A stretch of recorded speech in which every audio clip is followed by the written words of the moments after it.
Becoming Karl Lagerfeld ou la vie du Kaiser de la mode, Little Bird, l'histoire du traumatisme des peuples autochtones au Canada et le retour des chroniques des Bridgerton. C'est le sommaire de ce nouveau numéro de À l'affiche entièrement consacré à l'actu des séries. Bienvenue à tous et bonjour Nina Masson. Bonjour Louise. On va donc commencer par la série événement du moment, Becoming Karl Lagerfeld, sur le grand couturier allemand bien sûr, mondialement connu pour son travail chez Fendi ou chez Chanel. Alors c'est une fiction, je le rappelle, donc qui s'inscrit dans cette suite régulière de séries sur les grands couturiers. Voilà donc la série tant attendue sur le maître Karl Lagerfeld. Alors avant de devenir l'empereur de la mode qu'on connaît, il va devoir se mesurer à ses débuts à son ami et rival Yves Saint Laurent, soutenu par Pierre Berger, on le voit très bien dans la série, entre rivalité de clans, conflits, d'ego, fêtes, décadence, amour tragique, amour grandiose. Eh bien la série raconte en fait la genèse de ce destin hors norme. On va avoir un aperçu de tout cela dans la bande-annonce. C'est vrai que les rebondissements n'ont pas l'air de manquer et c'est la première fois que cette histoire est portée sur écran. Oui, c'est une histoire en fait adaptée du best-seller de la journaliste au Monde, Raphaël Baquet. Elle va donc remonter aux origines du mythe que le styliste qui est magistralement incarné par Daniel Brühl, on l'a vu dans la bande-annonce, donc qu'il a lui-même forgé finalement autour de lui. C'est ce que m'a expliqué une partie du casting de la série. On les a rencontrés à Paris, regardez. Et justement, c'est ce côté profondément humain dont parlait à l'instant Arnaud Valois qui donne toute sa puissance finalement à cette série. Eh bien, Karl Lagerfeld n'en reste pas moins une énigme, mais une énigme absolument fascinante. Voilà, jusqu'au bout, même après sa mort, Becoming Karl Lagerfeld, c'est à découvrir sur Disney+ à partir du 7 juin.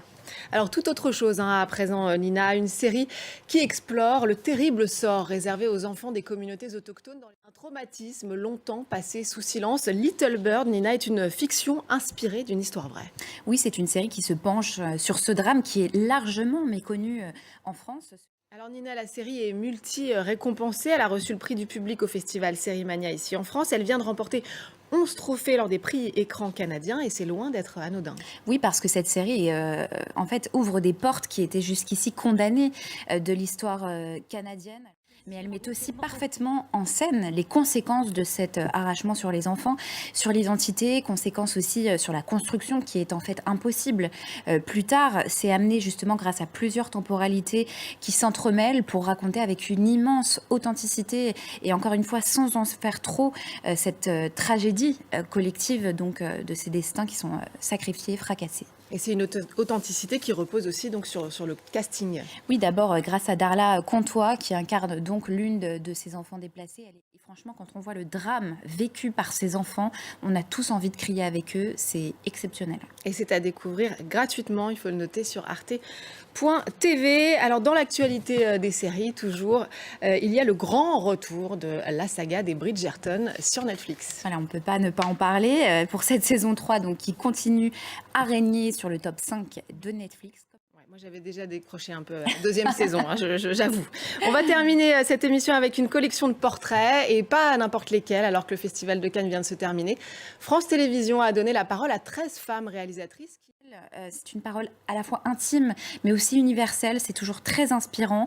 Une parole sur le pouvoir du cinéma, sur l'importance de prendre la parole, sur la question de l'identité aussi. Vraiment, c'est un travail remarquable à l'initiative de 3 femmes, dont Sylvie Castioni pour cette 3e saison de ce projet de l'ombre à la lumière. Sylvie Castioni, c'est une grande photographe qui parvient vraiment à capturer la puissance de ces femmes dans ses photographies. Et ses portraits et ses belles prises de parole sont en libre accès sur France.tv. Merci beaucoup Nina, à bientôt pour d'autres séries à nous conseiller. Et merci à vous de nous avoir suivis. N'oubliez pas de nous retrouver sur france24.com ainsi que sur tous nos réseaux sociaux. On va se quitter sur un extrait donc de la série de l'ombre à la lumière et notamment de l'épisode consacré à Fatima Kassi, une réalisatrice française de parents algériens qui s'est beaucoup intéressée aux problématiques liées à l'exil. Je vous laisse découvrir et vous dis à très vite.